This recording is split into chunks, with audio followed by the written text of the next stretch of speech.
assigned licenses, user permissions, course enrollments, user skills. There is a lot of data that comes in a shape similar to this. One row per combination, repeating the same person or key repeatedly for every associated item.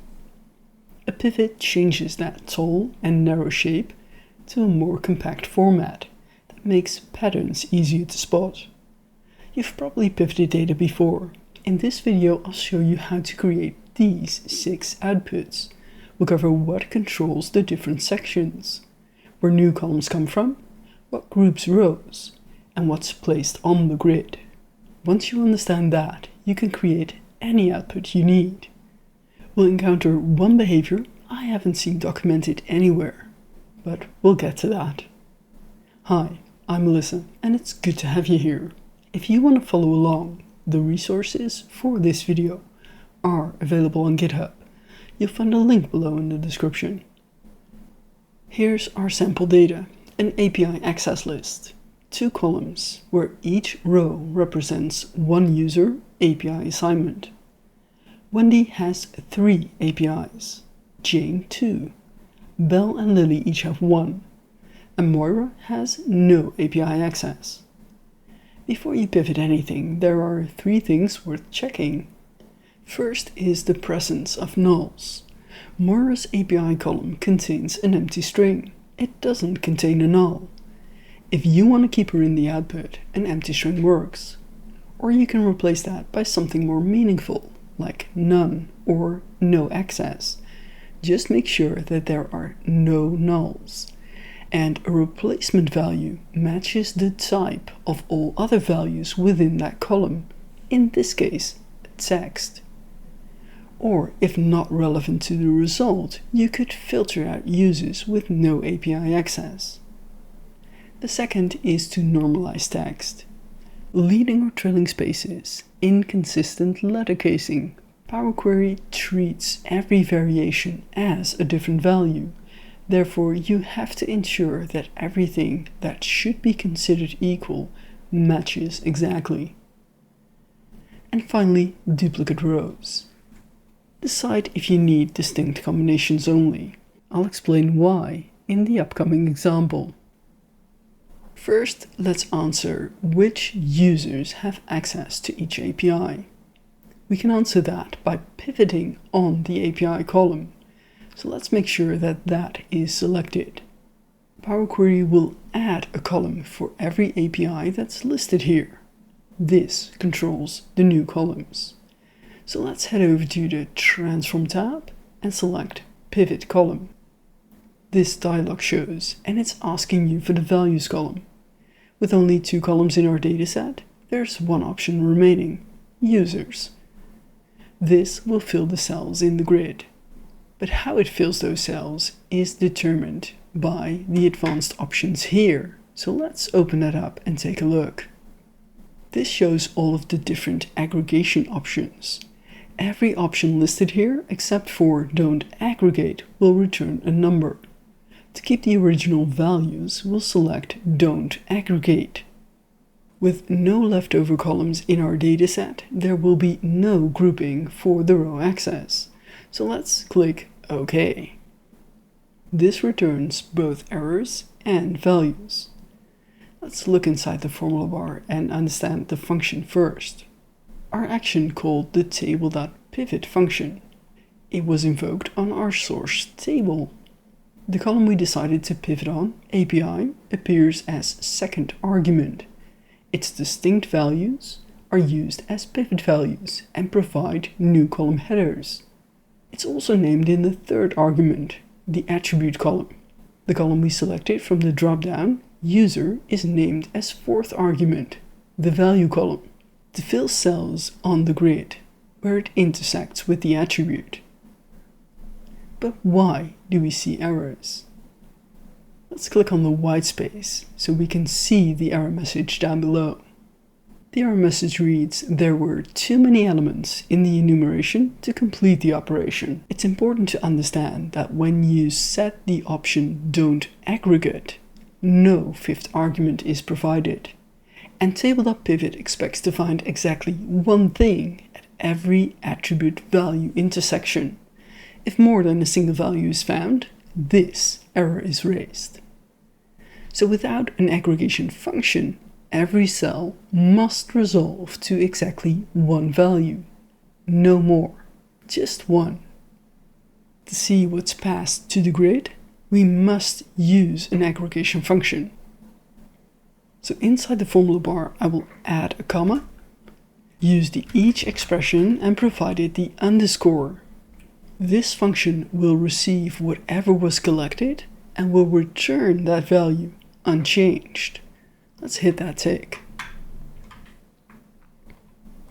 Specifying an aggregation function generates a list of values for every intersection from the attribute value combination. And now that we have a list with text values, we can combine them. So inside the formula bar, I'll use the function text.combine.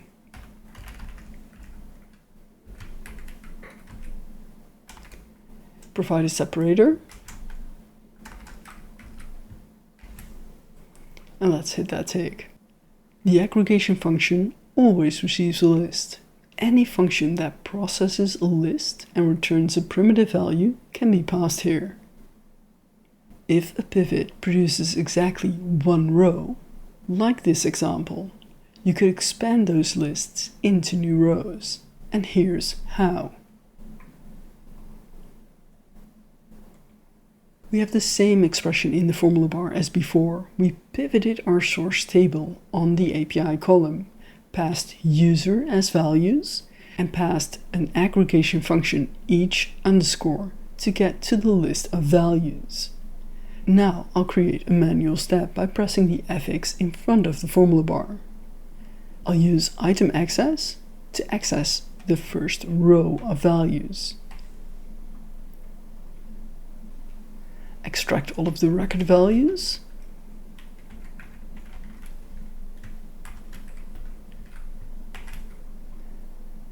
This produces a list of lists, and we can use these lists as columns for a table.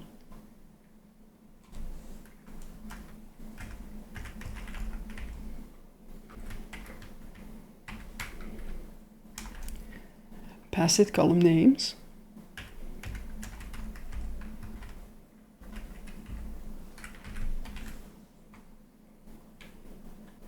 Now all of the values from lists on the first row have expanded to new rows in this table. This technique depends on that condition. The pivot must produce exactly one row.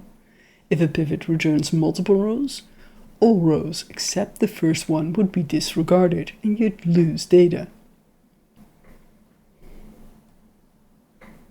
Time to answer a different question. Which API does each user have?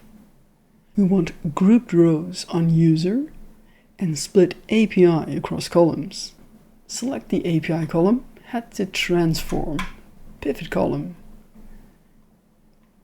I can only set the user. Let's leave that for now and set don't aggregate. There we go. Now inside the formula bar, I'm going to update the value column from user to API, assigning that column to both the attribute and the value column. Hit that tick. This freed up the user column, and because it's now a leftover column, it creates a grouping on the rows, and it's visible on the row axis all the way on the left, generating one row per user, sorted alphabetically by the values in that first column. But take a closer look at the output. Why are users shown on the grid when the API is set as value column? To the best of my knowledge, this behavior is undocumented. And before I show you why this is happening, let's confirm the expression in the formula bar. We've created a pivot on the API column and passed API as attribute and value column. Inside the formula bar, you see the exact same expression. So why do we see a different result? Now APIs are also shown on the grid. The difference is that I changed the column order of my source table. So here in the source, I've specified API as first column, meaning that when the same column is set to both the attribute and the value column, Power Query defaults to using the first column for the values on the grid. I haven't found this documented anywhere, not in the M language specification or in a blog or a post. But from my testing, this is consistent. The first column of the input table now determines what's shown on the grid.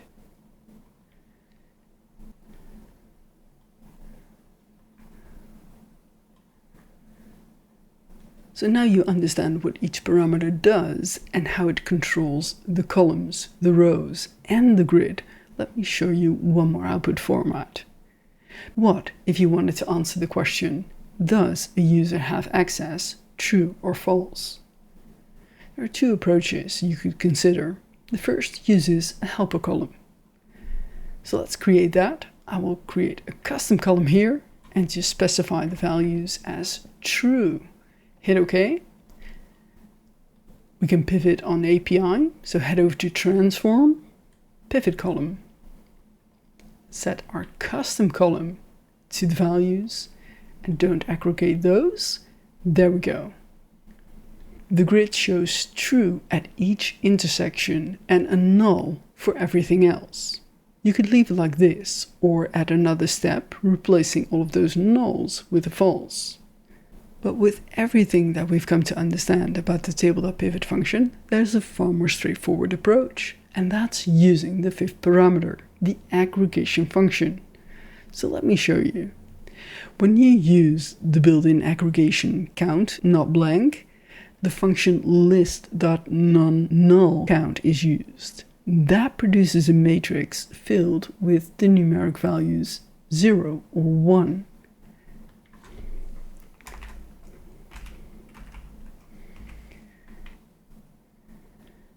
This is what that would look like. To show these values as true or false, we could use logical from, a conversion function. So inside the formula bar, we would update the expression, call each logical from